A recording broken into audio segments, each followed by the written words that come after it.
Rick is coming too. Pardon me? What was that, David? I think Rick is coming too. He'll be signing on in a minute. Very Maybe good. he's just running a little late. Yeah.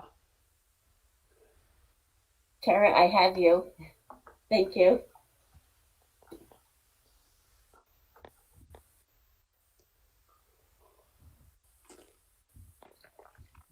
Is Ed here? No, I spoke to him about an hour ago and he said he was all set and ready to go. So I expect him at some point. Very good. All right. So it's 6:35. So perhaps we can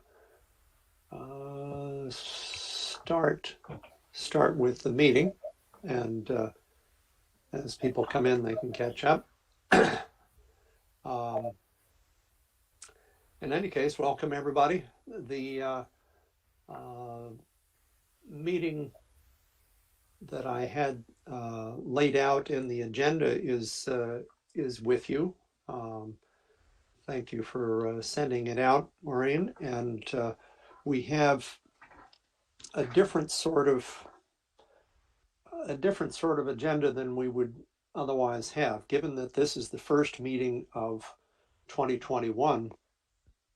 I thought that it would be appropriate to think more broadly about what it is we're here for and how we think we want to, what issues we want to drive as we go forward. Here we have been confronted for there he is. Good evening, Ed. Your audio isn't on. There you go, you're getting it. Turn up the volume a little bit.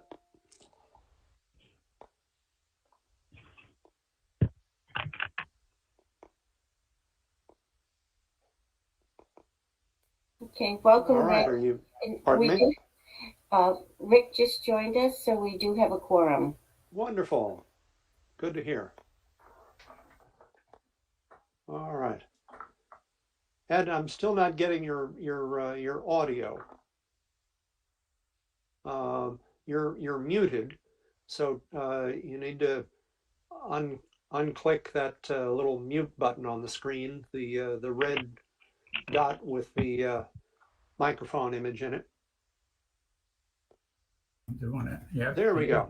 Good. You got it. Boy, oh boy. I should have known that a long time ago, right? Holy smoke. Good to see everybody. Here we are. Reminds me almost 13 years ago. What was that? Almost 13. Who was clicking? Go ahead. Almost 13 years ago, I spoke to two people at that time that were members of the Columbia County Environmental Management Council, and they convinced me that this is a place where we could make a difference. So managed to get my supervisor to write the County Board of Supervisors a note, and here I am 13 years later. And I think it's time as we move forward, and I think we are continuing to move forward.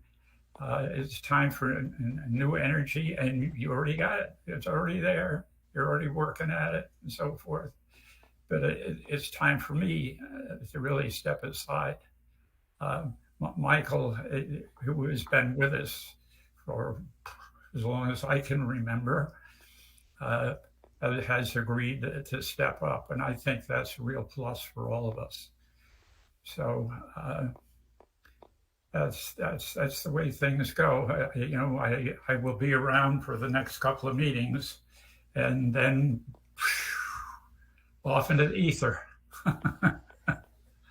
So something like that anyway. And yes, those of you that have some concern about my physical being, if only it would stop being so blasted cold outside, I could get back outside and run maybe. But that's the point I'm at. So, but anyway, we have a very filled agenda, I think. And I think at this point, I think it's time for Michael to take over and move us forward. Thank you, Michael, and thank you, everybody. You've just been such a wonderful group. And as some of you step aside, others step up, and it's just been absolutely wonderful. It's a great ride. Anyway, Michael, it's up to you. Thank you, everybody. Oh, you're welcome, Ed. Thank you for the service you've given to the county and to help all of us stay focused on what we're doing and how we can do better. So I was saying before you came in that I think the first meeting of the year is the time to evaluate where we've come from and where we're going. As is often the case with committees and administrations of one sort or another, you have a kind of a similar focus with their meetings, and same with the EMC.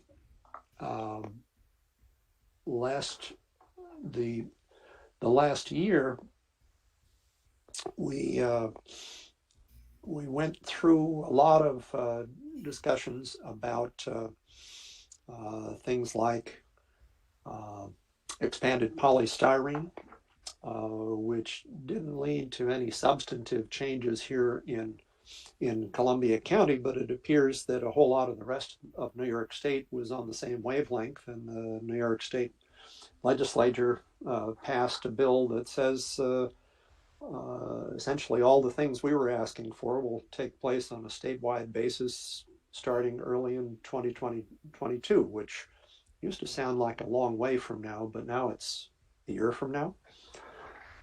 So, you know, these things sometimes run, you know, we're sometimes in alignment with a larger movement, and that what we're doing felt like it was in the flow and with the rest of the state, and certainly we're seeing the manifestation of that.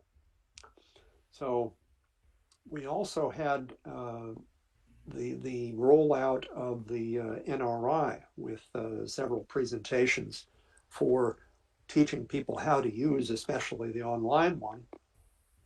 And we're going to have a few more of those, but the challenge is still before us about how to put that to use rather than just have it sit on a shelf like an encyclopedia that you can refer to if you have a specific question.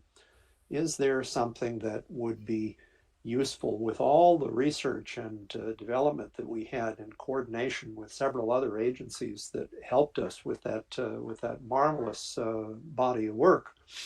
How can we put that into the next phase of some sort of effective plan for us here in Columbia County? And that accounts for one of the items on the agenda for tonight, which has to do with an open space inventory and plan. And we have some people who asked for that to be introduced, and I would be happy to open up the discussion of that as we go forward. The other thing that I wanted to generally talk about tonight is you know, what we as an EMC can and should be doing, because the law that New York State passed way back in the 70s gives us a framework within which we operate, which in a nutshell is that we are an advisory board to the county legislature, and we make proposals to them about what we think is important for them to act on. And the action could be any number of things that are in the power of a legislature, but our responsibility is to bring it to their attention, to clarify it, to make it something that they would want to act on, because they may, as individuals, have been aware of some of these things, but they may not have pulled it all together. And that's something we can do. So going forward, I'd like to start the discussion this month and carry it on as we go about what are the emerging issues of 2021. You know, we've gone through chemical fires and outdoor wood burning heating systems and a number of other issues that we were successful in bringing to the attention of the county legislature. So now what has been brought up is about our county's ability to respond with our solid waste problems, perhaps our contribution to climate change and our resilience in the face of climate change. These have become much more obvious as time has come on, and we want to see what a county can do, because we see in a kind of a concentric circles view of the world that we as individuals and families have a certain responsibility and ability in our households to, you know, compost or recycle or,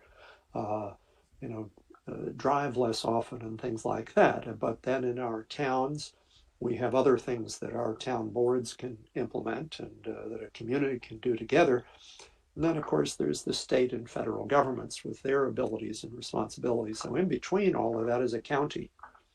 So what sort of things can a county do to influence these events happening around us? What's within the power of a county legislature to do that we can advise them on, to point out that here's a possibility of making a difference, so that we don't propose anything that's outside of their reach, but that we clarify for them that yes, this is something you can do and that you should do.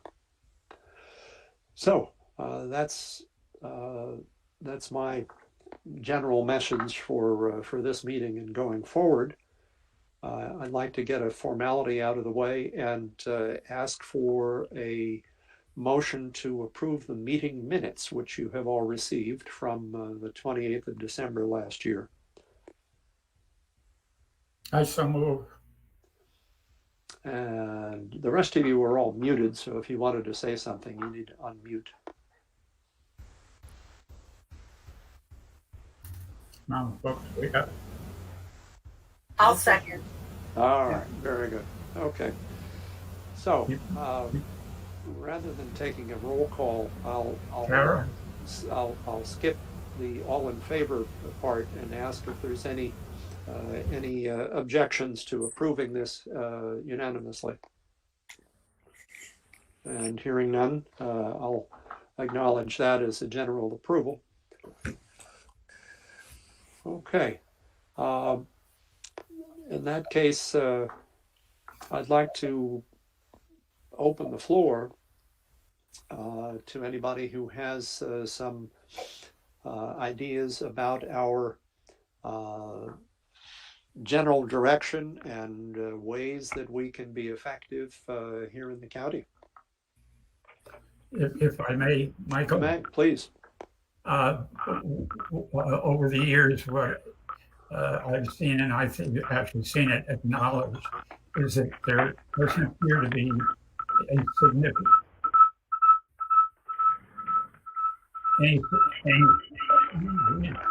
Somebody's feedback going on.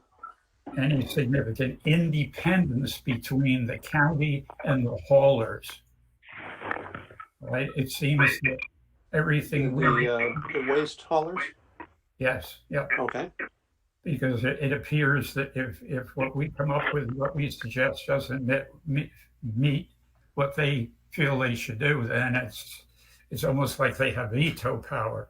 Now, that's a big nut to crack, okay?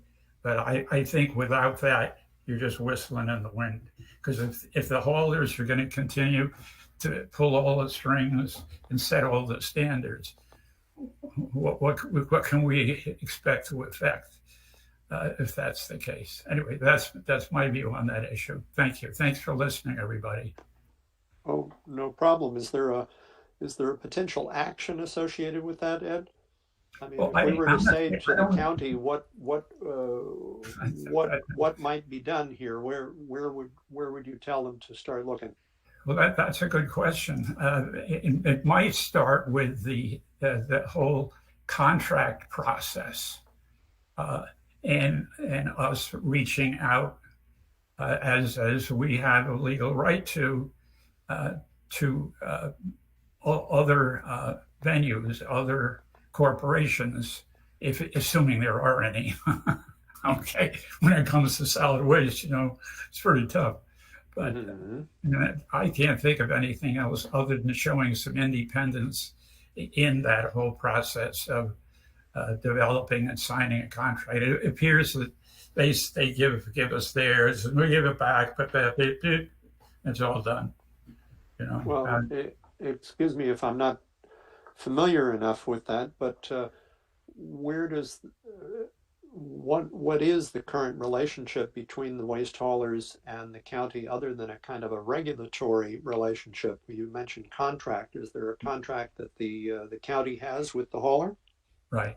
Now, so some members of the council I actually met with folks and discussed that issue before. I don't see that any of them are here this evening, but I know Christian did. Bruce did you meet with him, Bruce? I don't remember. No, I was not involved with that. No. But there were at least 2 or 3. So I think we have to go back to them and ask them what their upshot, what they see as the whole process is. What percentage of the waste goes through the haulers? I mean, I take my stuff to the transfer station. Is there a percentage? I mean, I don't know how many people actually use haulers or not. Yeah, well, all our garbage, et cetera, recyclables goes to our transfer station. None of it goes anywhere else. Right. So I see it goes from the haulers are taking it from the transfer station. It's not for Well, to the transfer station, yes. In order to I guess the question is divided, except for the city of Hudson and town in Greenport. Yeah. Right. There's no county-run waste pickup, if I understand correctly. Am I correct in that, folks? Well, I think. I mean, I live in Hudson, so the city picks up my trash. Well, But, I think you can contract with them to come and pick up some of your garbage, which doesn't make any sense to me. well, precisely. But my understanding is that essentially all, except for the 2 municipalities I mentioned, all of the waste in Columbia County, and other than that which Bruce Schenker and Ed Simonson bring by themselves to the transfer station, goes through one of the private haulers. The problem my impression, having looked into it a fair amount, is that there aren't vendors who will do what we would like done. And the contract with the county is based on costs.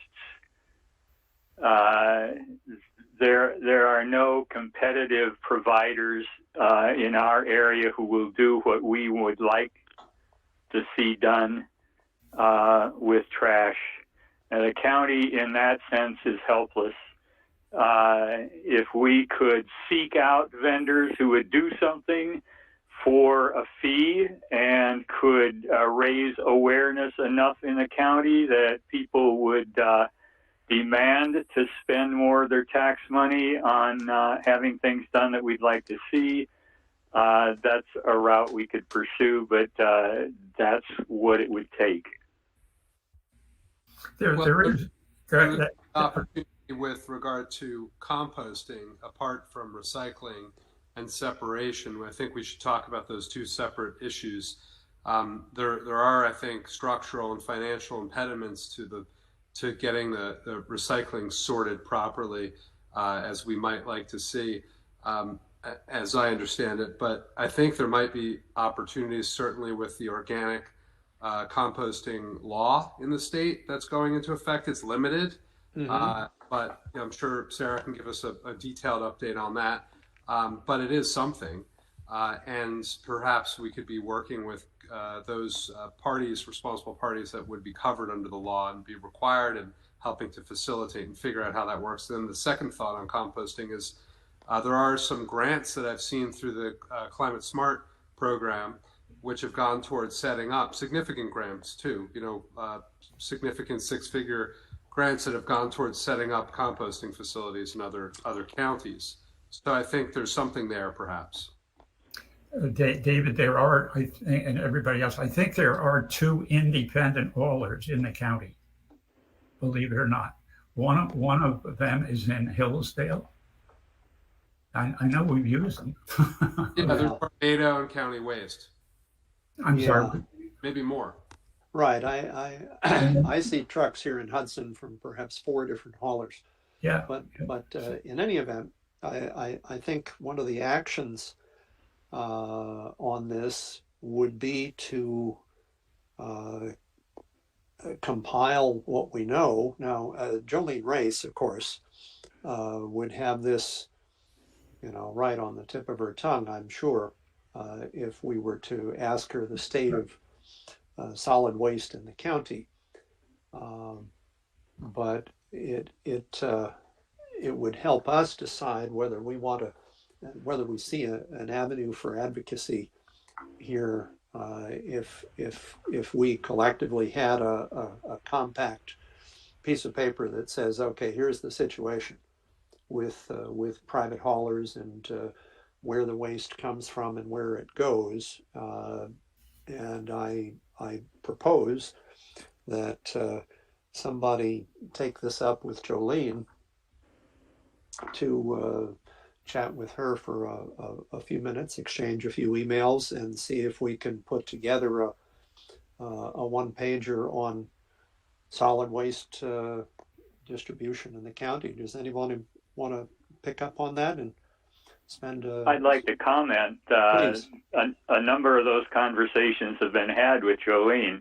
Well, I'm sure they have, but David has a good point that would be a broader action to take.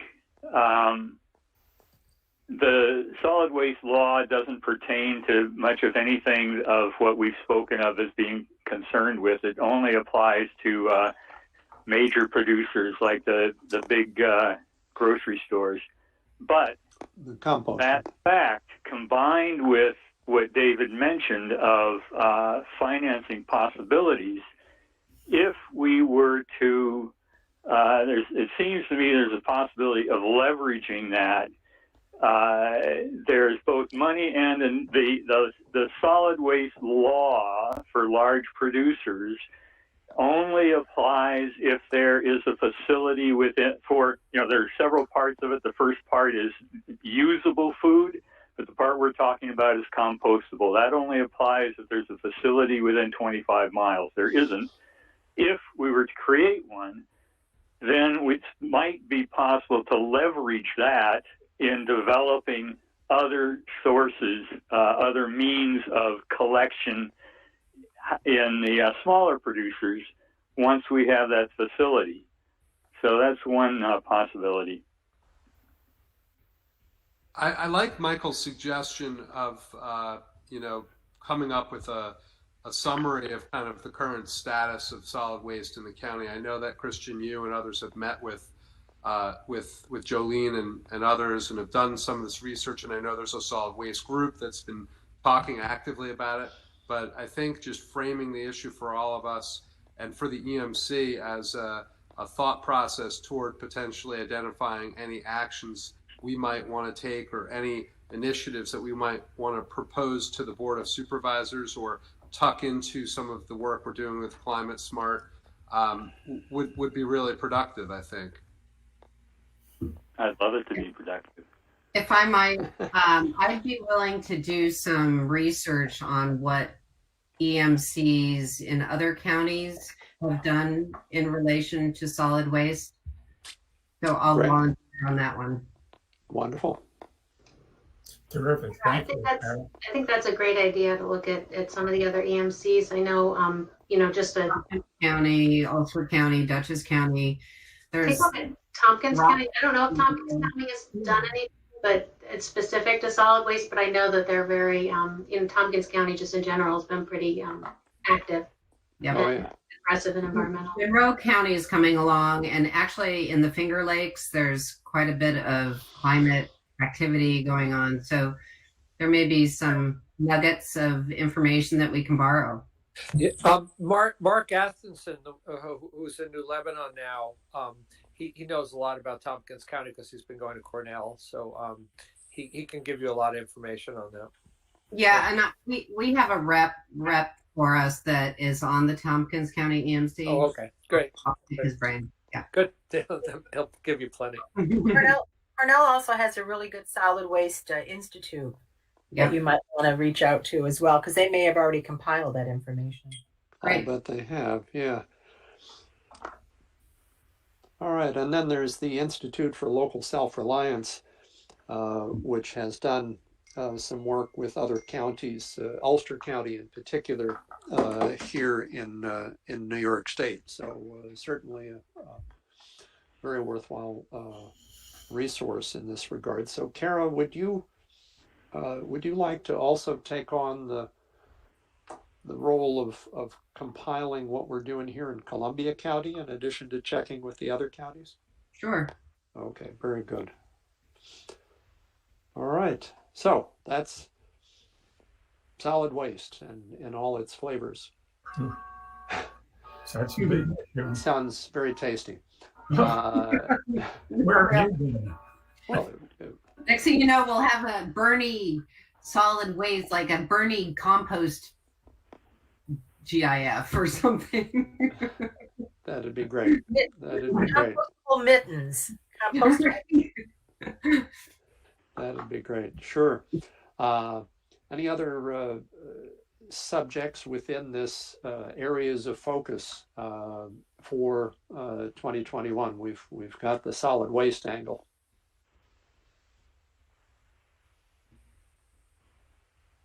I don't know. This is Sam.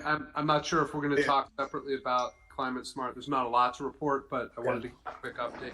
But of course, I'm hoping that EMC can continue playing an important role there as the kind of ramps up its efforts to join this program and start developing a work plan and all that. But I don't know if we're gonna talk about that separately. If not, then I'd have a few thoughts. Sure. Yeah. And all, I mean, the NRI is also, all the topics that we already have are really all appropriate here. I mean, or the open spaces inventory. Right. Yeah, I mean, those, they're all big topics. They probably have a lot of subtopics associated with them. Yeah. Rick, did you have something to say? I think one of the things that we could continue to discuss is solar, and how I know we just became a club community, and that will be part of that. But I really do think that this is an issue, as the big plan in Copake has shown, and it may not be the last one coming down the pike. And so, Probably won't be. Yeah. yeah. And so, what role can he play on behalf of the county regarding large solar parks? Right. I put that on the agenda under land use law or land use in Columbia County because I think it fits into the scheme of things of how do we as a county do land use planning, which we haven't done a whole lot of in the past, and that's one of the things that one might do with a piece of land. Yep. Okay. Terrific. Thank you. On that issue, Michael, individual communities had Germantown has, Kinderhook has, and there may be some other towns that have also done some open space preservation. There may be more, who knows? Right, right. You know, open space planning. Open Well, space the planning interesting is certainly thing is something we can do. the interesting thing is once you have a baseline doing an open space planning, then you can tackle these bigger conversations about solar, right? So Well, one Exactly. leads into the other. and unless the state takes your right to do that away from you. Okay. Right. That's good, Kara. Well, and that's part of the That's part of the conversation. conversations, right? That all a lot of towns are having about their comprehensive plan. Right, right. Okay. I mean, just if I may, parenthetically, a couple of days ago, on the 21st, I was part of a presentation on the Scenic Hudson's Solar Mapping Tool, which is an online GIS system, essentially, that is specifically tailored to identifying potentially appropriate places for large-scale solar installations. Now, any of you who have been online with our NRI know what a brilliant set of data is represented in the maps there, with multiple layers and your ability to zoom in and see what you otherwise perhaps wouldn't have noticed with separate maps. Well, the solar mapping tool takes it to a finer, more sophisticated level. Having asked the question on the part of a county, let's say, is how can we as a county encourage the development of large-scale solar in certain areas, and perhaps even specifically discourage it by one means or another in areas that we don't think are appropriate. This tool allows such discussions and strategies to go forward. It just will, if you have a look at it, it'll just knock your socks off. It's quite a powerful tool, and I think we'll take this, our local discussions about this or that specific project, and elevate it to a point where we start planning ahead, which I think is the appropriate way to deal with these things, because as we see with any sort of land use discussion, if the town or county or state hasn't thought about where they want to guide land use, by the time a developer comes and you say, oh, well, the municipality or the state says, well, you can't do that, and the developer says, well, there's no rule that you have that says I can't. And as a matter of fact, the law says I can. So, you wind up with an extended difficulty there. So I'll send around a link to the site, but I recommend anybody who is interested in this look into the materials, which Kitty Cashin, who is a town board member in where is that?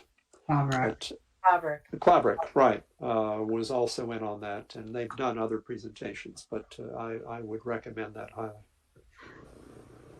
I just wanted to chime in. I agree. That's an excellent. I have had the opportunity to try out that tool also. It's an excellent tool and visualization tool. But it occurs to me, maybe now is the right time to raise it. I just wanted to sort of expand on the idea of appropriate use in the appropriate place. And with our NRI, we have really good base information. Is it something that we talk about an open space plan? Or planning for solar, and I think I heard open space plan, but is there a role for the EMC in looking sort of countywide at land at land use and, at least in general purposes. I mean, obviously, land use control is is the role of municipalities, but there are counties that have sort of come up with guidelines and identified areas where, as a county, growth would be more appropriate, areas to be protected. I mean, one of the biggest threats probably a bigger threat to our agricultural lands and solar is subdivision, and sprawl, which is a direct environmental issue. So I just wanted to ask if that's something, maybe we could expand as we're looking at land use in the county. Could there be a role for the EMC in looking not just at solar, but more generally at how development should be directed in this county in light of preserving our critical environmental resources, reducing our carbon emissions, et cetera, et cetera. Indeed. Personally, I have a very visceral response to this whole subject, okay? Because I've been around New York State a long time. I've lived in very, very prosperous areas. And you know what? Those people don't give a goddamn about you. And they'll put a windmill in your backyard. They'll put solar panels in their backyard so they can drive their all-electric automobiles because they don't give a damn.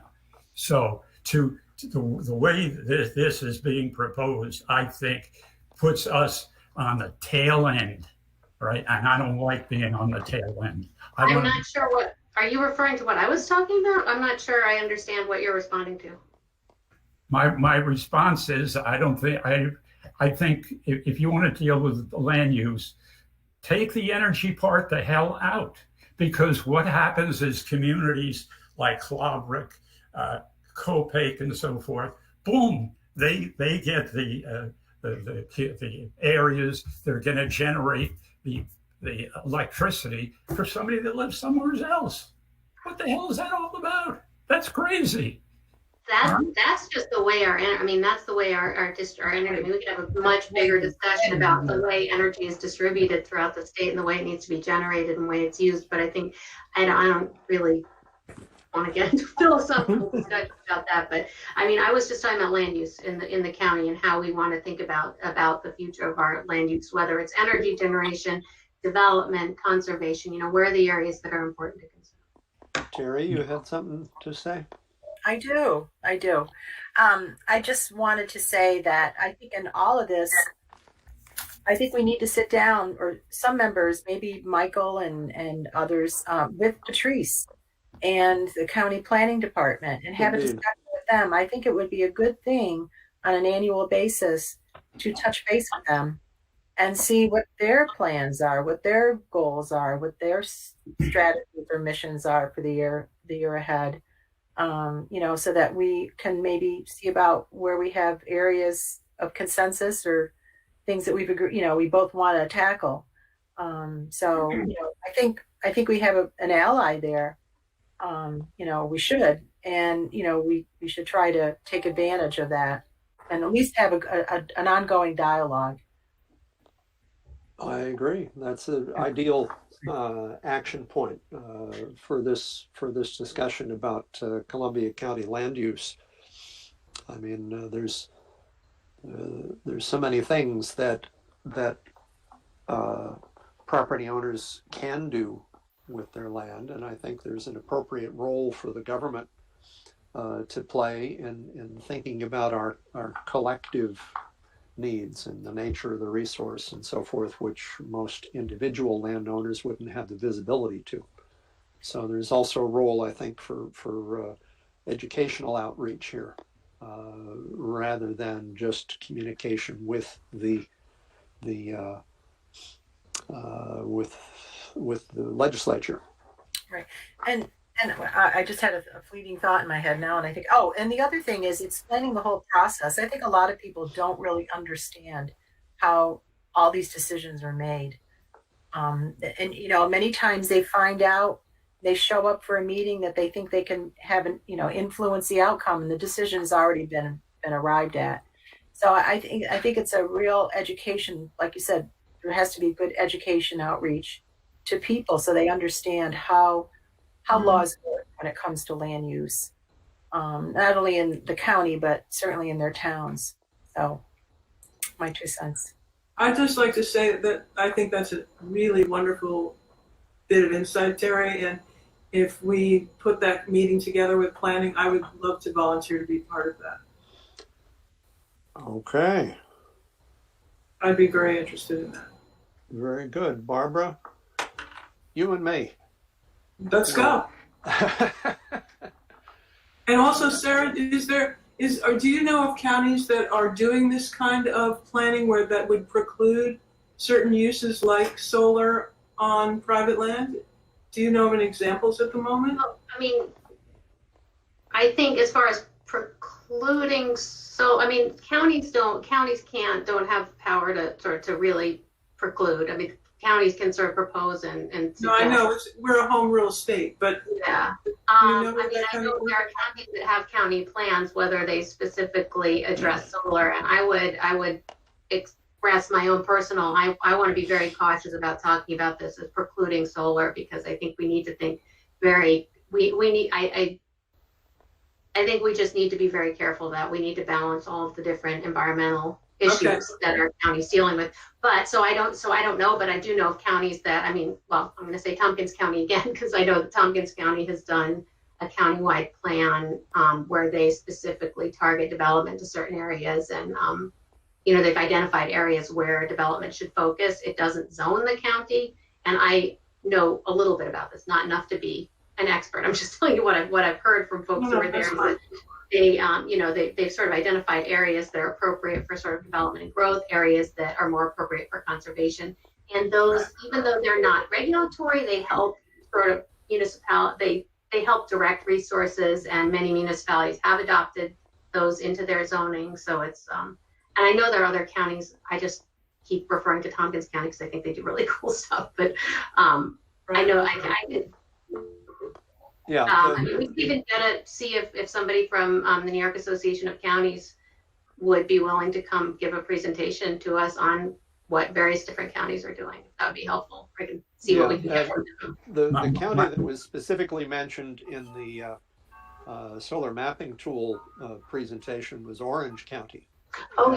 As being an exemplar of how a county can go about this, and they described a process by which the county identified the ideal spots, and in coordination with the property owners, essentially cleared all of the hurdles that a developer would otherwise have had to clear, and set it up in what you might call a shovel-ready environment, so that they were able to put a virtual neon sign up and say, dig here, so that the developer didn't have to go around prospecting for some ideal combination of plots, and they didn't have to think about, oh my goodness, how am I going to go through 20 different permits in order to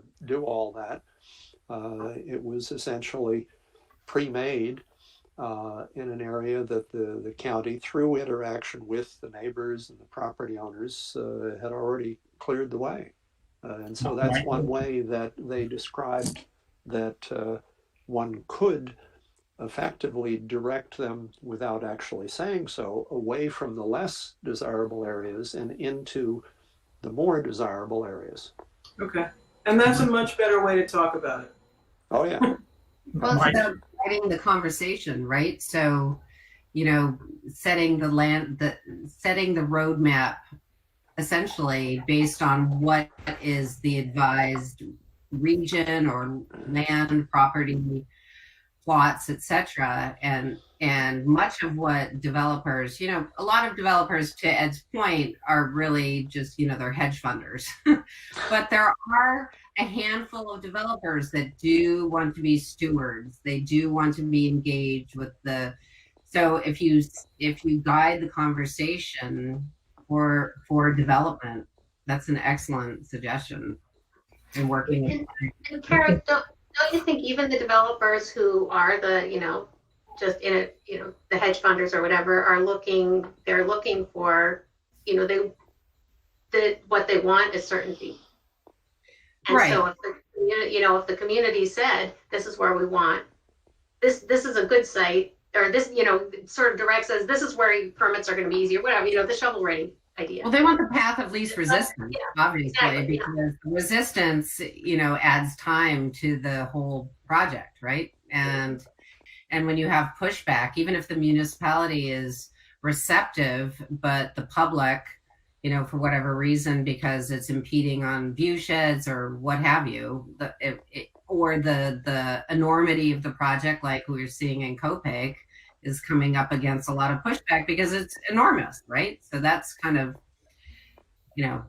if you lay the groundwork from an advisory standpoint, I think you can guide the conversation much more successfully. If I may, this is Please. all too simplistic, okay? Look at the town that's had the greatest amount of commercial development in the last 20 years. You know where it is? It's Kinderhook, right? Who sat at those planning board meetings? Who was the chair of all those meetings that went on for years, okay? That was me. I was there. But what we had that other communities don't have, Ghent is they're so backward. Anyway, it's unbelievable. We had a strong, comprehensive plan that had been thought out, and it was based on fact. It was based on studies. That's what should determine what goes where, and that represents what the people, at the time at least, that's what they wanted. And we had. Is that what we're talking about? Ed, no one's contradicting that. We're saying that the county can provide information and guidance, which then the towns can use in their zoning and in their comprehensive plans to figure out where would be the more appropriate or less appropriate areas to focus different types of development, including solar and many other things. So I don't think anyone's suggesting anything contrary or, too simplistic for the task at hand. We're not suggesting that we will solve all of the problems through the county. That may be what you're hearing. We're not suggesting that. I think what people are saying is we could provide more information and guidance. And I think knowing, watching these debates, I've watched them in Ghent. We may be not at the standard of Kinderhook, but there's 2 projects in Ghent, solar projects, that have moved forward with a lot of attention by the planning board.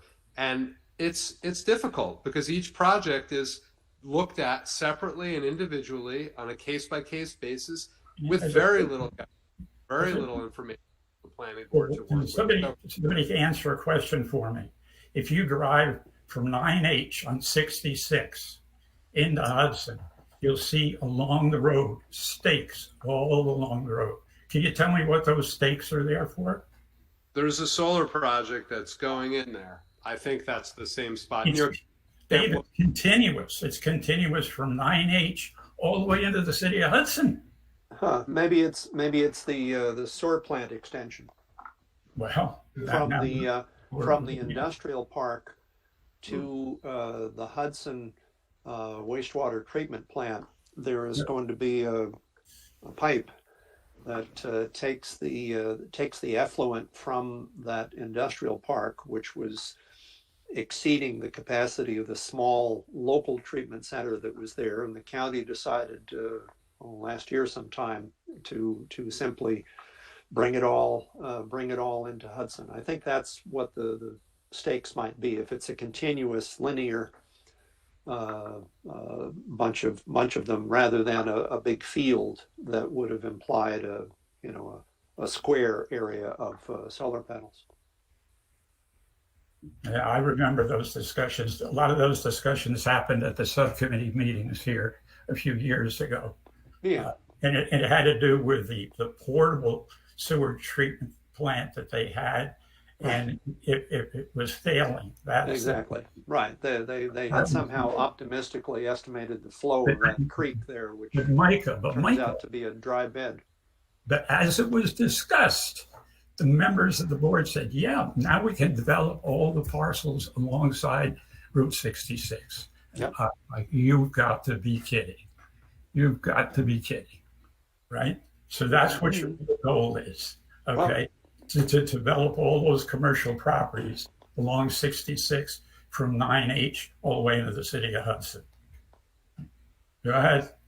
Say it's I agree. This particular sewage treatment plant project has a whole bunch of other threads leading to the reason why people would be approving of it or not. Yeah. So, in terms of this priorities for planning for 21, I think we have an action item there that I'm going to give a call to Patrice, and Barbara and I are going to see if we can have a chat with her about this this issue. Is there anything else while we're on this about general direction, or shall we move on to the next item? Sure. Go Okay. to 10. Go to Pardon? 10. Finish 10. Great. Okay. So did we have any specific thing to report, perhaps, David, about climate smart communities? Just real quick update for folks. We're the working group that has come together with some of us from the EMC and some of the supervisors is having another meeting on next Wednesday. And the goal there is to develop a list of task force names, and we've been talking about going out and trying to find areas of expertise. I think we'll propose, and we've been talking about just pulling together this working group or some version of it, and establishing or asking the Board of Supervisors to establish that as the task force so we can move forward. That's kind of a preliminary step. And then the next step is to discuss what do we want to try to accomplish in 2021. So we're developing a scope of work, which we'll discuss. And of course, we'll want feedback from the EMC on this as we develop it. And then once we have a scope of work, then I think it becomes a lot easier to talk about hiring a coordinator. I think there's some resistance to the idea. I think it will be really instrumental in having someone who can do some of the day-to-day work, and we have ideas as to how to move that forward. I can go into more detail, but don't want to take too much time because it's pretty preliminary. And once we have a kind of a task force and a scope of work, or at least we outline the work that we'd like to do, we can, the reality of not being able to do it with an all-volunteer task force will hopefully compel us to move forward with some of these ideas on hiring someone and really getting things into gear. So anyway, the long and short of it is we'll have more information at the next meeting, after this meeting next Wednesday. Can I ask a question? Of course. I'm very excited that we're getting started on this. But has there been any discussion or thought about coordinating, or maybe it's premature to coordinate it all with the towns and municipalities that are themselves climate smart communities? And I don't have any particular ideas. I was just sort of raising it as something that maybe, there's some benefit to having everyone work together in a coalition and take credit for each other's points and whatever. Absolutely. There's a strong interest, and it's been voiced in these meetings and elsewhere, for coordination and more collaboration among the different towns. And I think there's a desire for the county CSC task force to help facilitate that. There is no task force yet, and so there's no facilitation that's possible. But I think that as this evolves, that's a strong goal that's emerged as an aspiration that we can do that. And we come together. And in fact, I've started drafting this scope of work for 2021. And it's one of the highlight points is, bringing people together and identifying the work that's being done at the town level so that we can find the synergies of working together and not duplicate efforts and learn from each other. So it's a great point. Totally agree. It's been raised by a number of people on this call, and I think we need to pursue it because we have a lot of people in the county who have done great work and who are very focused in their towns, and a lot of them are on this call. And we certainly don't we have to bring everyone to the table. So I don't know if anyone else, Bruce or No, Kara. it's in fact an action to work with other communities and stuff like that. So I mean, they're very clearly part of the plan. The other thing is, we've been doing an ad hoc committee, but other members of the EMC that are interested should probably make themselves known, because it doesn't have to be restricted to the people that have been involved from the beginning. So if people are interested, they should make that known if they want to try to get on the, because the steering committee doesn't actually exist yet, and we're still figuring out who's going to be on it. So if people are interested, they should make that known. And to your point, Bruce, I think it would benefit our climate smart committee to have us as a group reach out to people in our towns and to our climate smart communities committees to find out if there is anybody that would like to be on the list. Yeah, it would be great to put forward any of, to reach out to folks that like that who might be interested, and to identify whether there's an interest in other people participating, especially as we try to identify the different areas of kind of competency and expertise from across the county.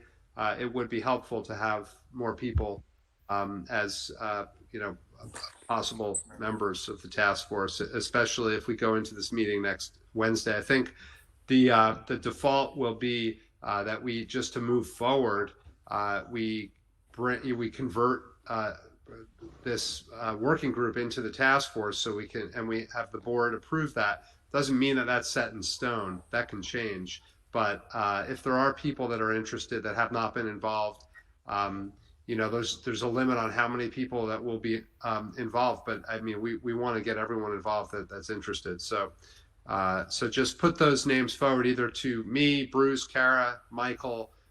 Just let it be known. And if you reach out to anyone in your towns or anyone else that's been active in the county who you think would be a great asset for this, again, please bring that to our attention. All right. Do we have any? I think Kara or I missed last week's meeting. Christian, are you still on the call?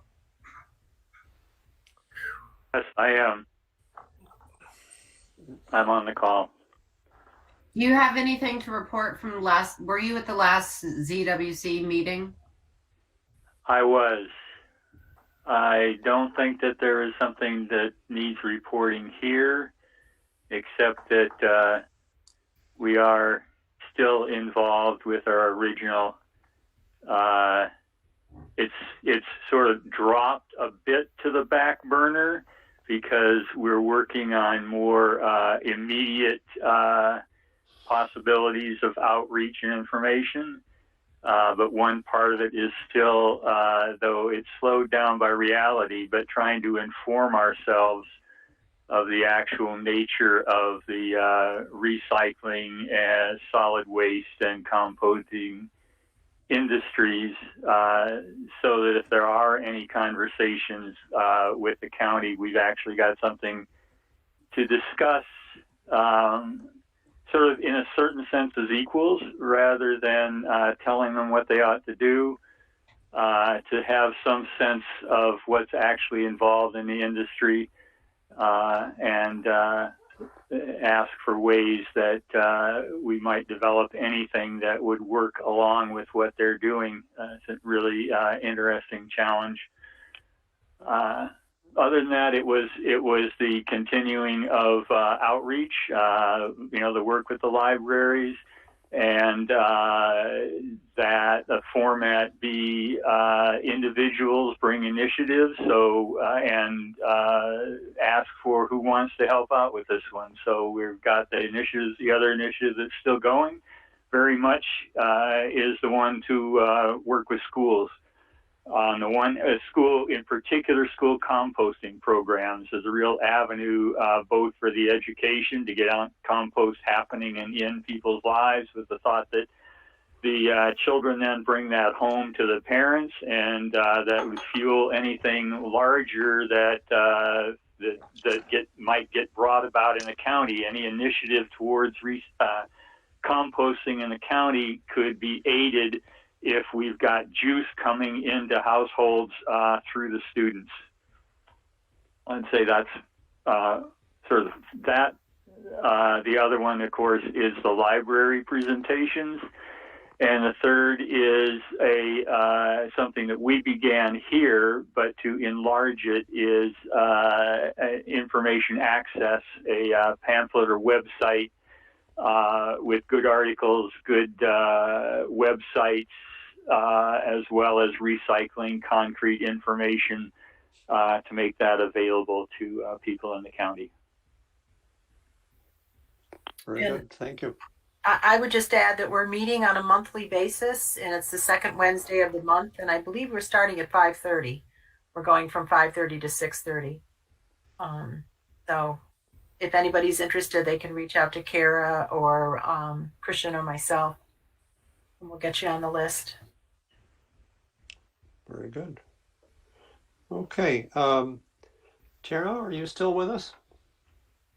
I'm here. Can you hear me? Well, you can.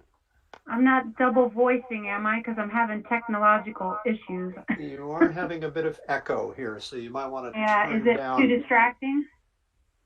If you Here, could let me get out of. turn down the volume on the speaker Yeah. that you're hearing from. Yeah, I think I had to exit out of the computer where I'm seeing you, and I'm on my speakerphone on my desk at work. Right. Well, I don't have a camera here or anything. Your sound is fine now. Okay, good. Hi, everyone. Well, the only thing I really have to report on the COVID fight continues. We started our vaccination pods on January 2nd. Right now, we're staging them all in the gym at the Columbia Green Community College because we have everything set up there. And while the college has been virtual, they've graciously allowed us to just keep our stuff in there and keep it locked up between pods. And so we've done 9 of them so far. As we get an allocation from the state, which we find out, what they're going to send us for the week, basically on Sunday night, they make a call and tell us what we're going to get. And then we can schedule based on the amount of doses we're going to get. And right now we're concentrating on the 1A group, which is the frontline workers, EMS, teachers, firemen, and healthcare. And then the 1B group, we've been doing some 65 and up, which has been a challenge because of the way that the state has the setup with the computer program. It's complex and it's cumbersome for a lot of people that aren't computer savvy. So they've been starting to make calls to people to try to schedule people for vaccinations. But we're talking like this week, we only got 200 doses sent to us. So we're doing 1 pod and, splitting. The vaccine has to go half to the frontline workers and half to 65 and older. So it's gonna take some time. We've still got a steady number of COVID cases coming in every day. Today there were 21 new cases and there's 502 active in the county right now. Unfortunately, we're up to 63 deaths. I think last time I talked, it was probably around 47 or so. So within the month, we've had quite a jump there. So unfortunately, I never have too much good news to report. As far as the budget proposal just came out for our state aid reimbursement for the next year. And here come the cuts proposed, 216 to almost 217 million are being proposed to cut from the budget, which is about 27.5%. And good news is they haven't cut anything from the Clean Water Act. All of that water supply protection is staying put. So, all of the new regulations they just put out for PFAS chemical sampling, we're not going to lose any funding to do that and assistance. They did cut everything out of our rabies reimbursement that we get from the state. So I'm not sure how that's going to work because that covers, the cost of our vaccination clinics and folks who don't have health insurance who happen to get exposed to rabies, that generally gets paid for through that state reimbursement. So that's going to be a cost that's going to have to be borne by the county now if the state won't give us back some proportion of those funds. So going forward, I think the overall message is going to be, I'm sure the county is going to be in a position of looking into, wherever they can have cost savings, and that includes waste hauling and energy, so I think the timing is right for a lot of the things that are being talked about, because a lot of changes are going to have to come as a result of what we've borne with this pandemic. So that's all I had. Sorry it wasn't happier news. Maybe Well, one day. And thank you for your service, Ed. Thank you. Thank all you. right. Okay.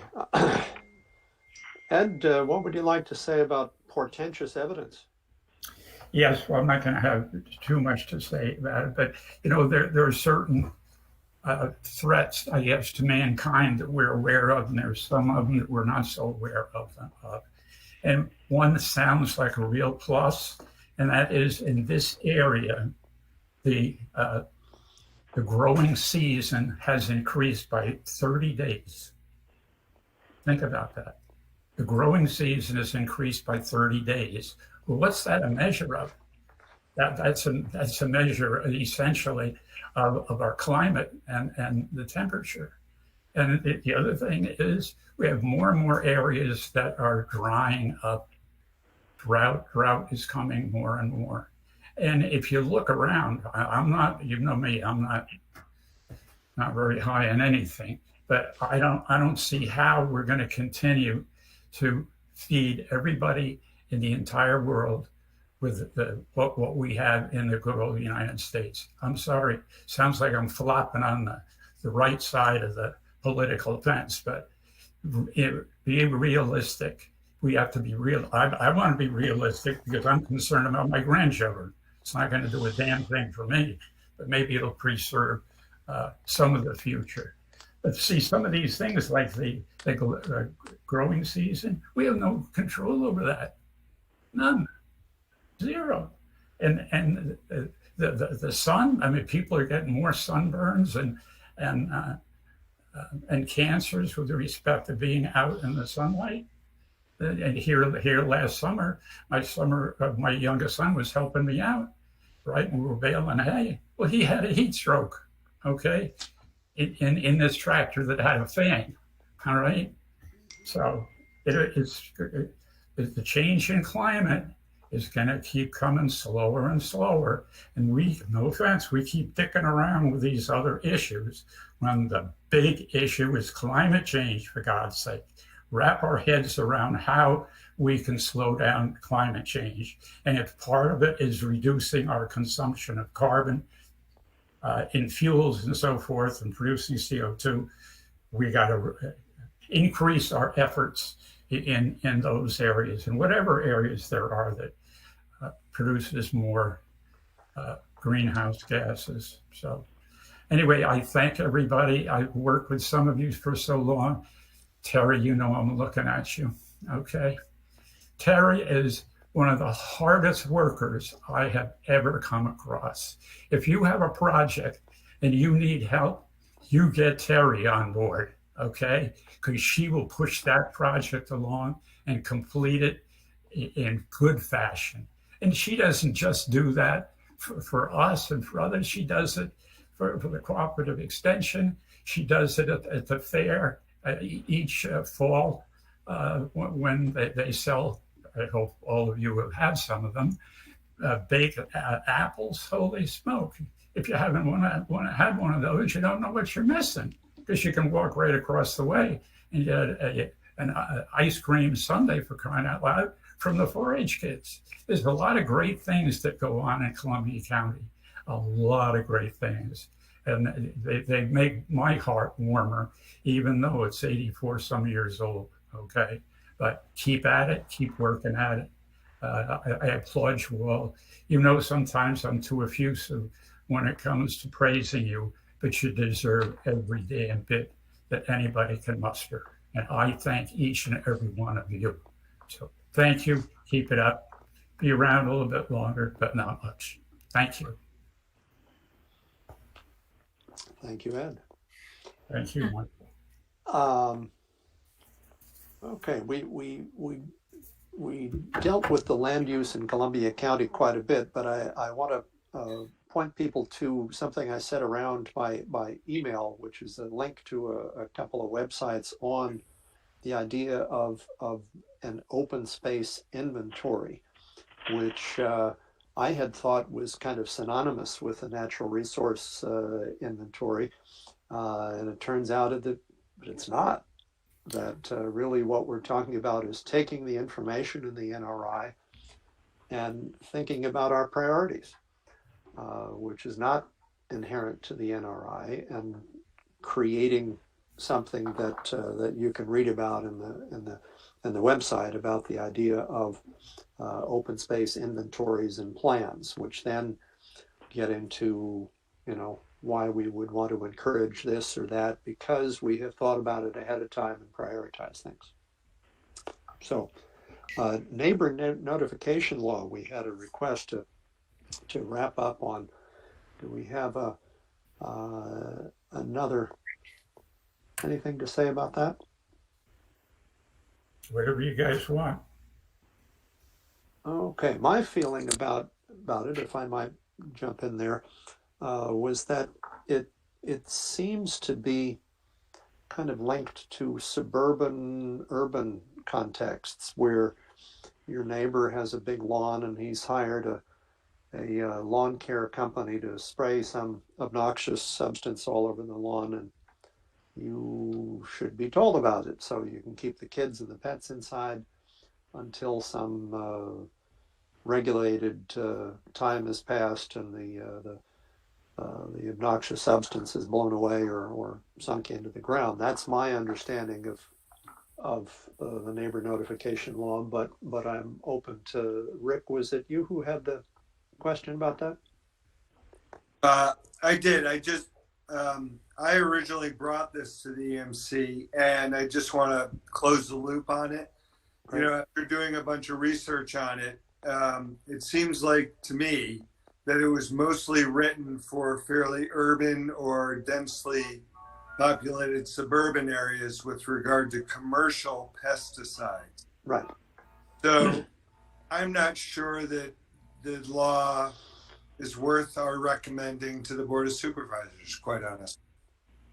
Yeah. We just seem to have the critical mass to make it worth the while. Okay. I mean, certainly that's something that that the suburbanized area of our towns would want to look at, where you have lawn care companies and things like that are not the individual homeowners, but are spraying some of the higher powered stuff on the lawn, and not to be a county-wide issue. Okay. Any other comments, questions about that? Could I tag along on that one a little Please. bit? Because Rick and others brought up some doggone interesting subjects in some of their emails, and they were talking about soil and soil health and so forth. Boy, I think that's a great area to go after. And I invite you, as the weather gets better, anybody that wants to come up and walk out on some of my lots, or I should say our lots, that for a while were, was corn, to look at the ground and see what's happened to the ground as a result of that successive corn planting. Okay. The point is, there's a lot of land out there in corn, and is it farmed in a procedure that will provide for its positive use, that land's positive use in the future? I think it's a big issue, a real big issue. Anyway, so Rick and others that brought it up, thank you for doing that. Appreciate that. Yeah, that's one of those sort of below the radar of most non-farming individuals. The health of the soil is where we get our food. So we don't, and we're in most of the country we're eroding the soil at an unsustainable level. Yep. You know, it takes centuries to build up a few inches of soil, and takes a couple of generations to wash it into the river. So, not a good practice. In any case, let's see. Good Earthkeeping Awards. Any other comments on that, Terry?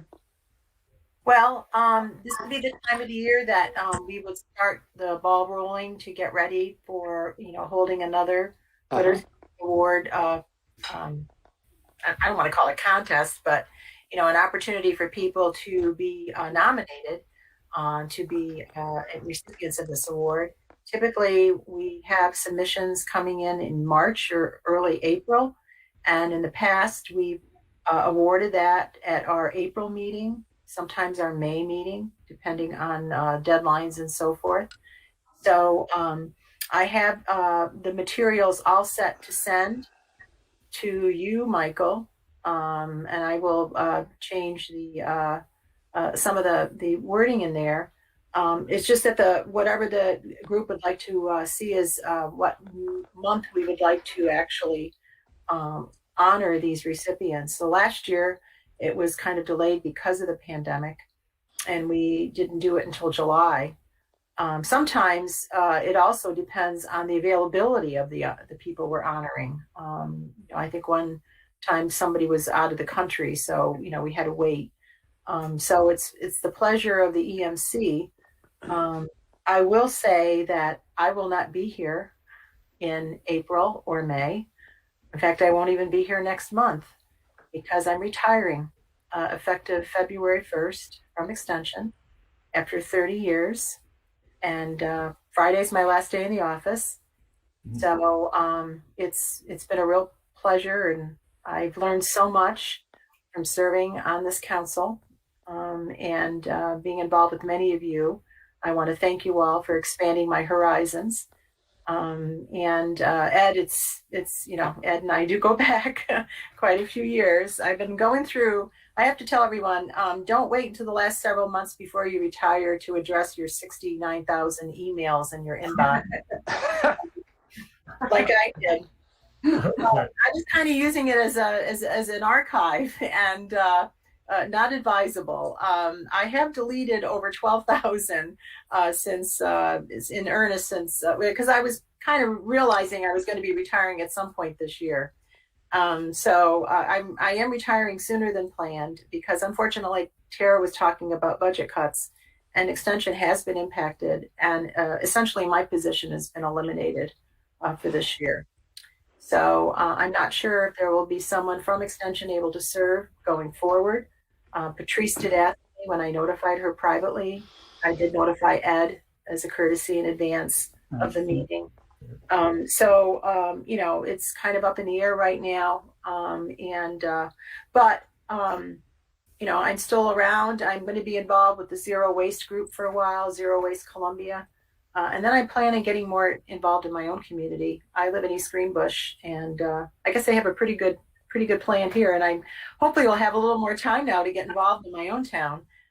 So it's inspiring to listen to all of you and your passion and your zeal for the environment. It's very nurturing. It's very reassuring, and it inspires hope. I mean, we have to be hopeful.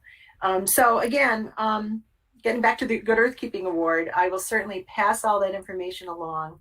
And if anyone on the committee, on the council wants to step up and coordinate it, I'd be happy to work with you to guide you through it. It's really not that difficult. We just get the information out to the media outlets. You put it on your town websites, talk it up. The one category that we've been kind of really not generating a lot of, in fact, virtually no entries in, is the youth category. So, and we know that there's some great things that are going on in the county with some youth groups or schools or organizations or individuals. So that would be one area I would really try to emphasize.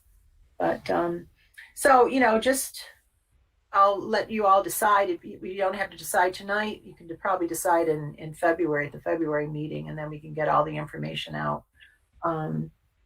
So that one other thing I just wanted to throw out, I thought it would be nice is, I don't know, maybe because I've been going through all these emails, it would be really nice to have some kind of a series of plaques or something at 401 State Street, listing all the recipients of the Good Earthkeeping Awards down through the years. I know that a lot of institutions do that. They have like an Employee of the Year or whatever, and they have their names listed. They have those beautiful wooden plaques, and then they have their people's names listed in those little brass plates and so forth. And I just think it would be kind of a nice way to honor those recipients, and also to bring some attention to the EMC and to the Good Earthkeeping Award itself. So, you know, maybe there might be an opportunity to find some funding somewhere. I don't think it would be a huge amount of money. And we need to talk to them at, 401 State Street to see if they have space and where we could place these things. You'd want it to be kind of in a prominent spot. Sure. But, I think it might be something to think about, because I'm trying to remember, I think we started this in 82. So we're coming up on 40 years next year. Wow. So, something to think about. But I think that would be a really, really kind of nice legacy type of a thing. Yeah, So, there's several of those plaques already on the walls in the hallway and the outside the main meeting room for well, I think it's time other to add functions. more interesting reading material when you're standing around waiting for them to vacate. So, I think if we could find a high traffic area there, I think it would be something to look into. It's just a thought. It's like clean house here. So, and so also, are there any schedule? Did we figure out how to do NRI training remotely? well, hopefully everybody saw that there is that training tomorrow. I had Maureen graciously sent that out to everybody, and it's going to have an overview of our NRI from Columbia County and also the city of Poughkeepsie. So Christine will yes, I passed that around as well.